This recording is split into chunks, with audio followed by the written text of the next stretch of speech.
Questions and comments? The Honourable Member for Battle River Crowfoot.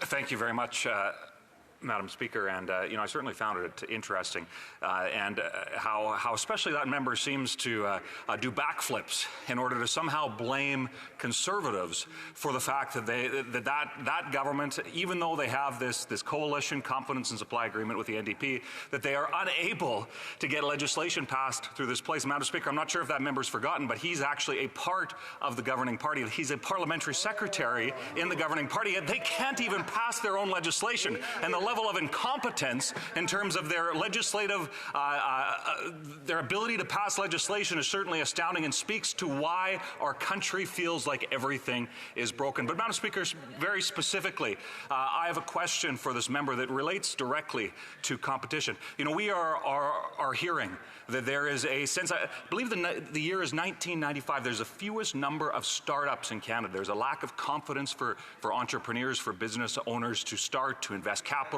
and to bring forward those ideas that eventually become the successful companies that we have today. How can that member reconcile the rhetoric that we just heard for the last 10 minutes with the fact that there are fewer startups in Canada that are willing to take the risk today than there were when that government took office?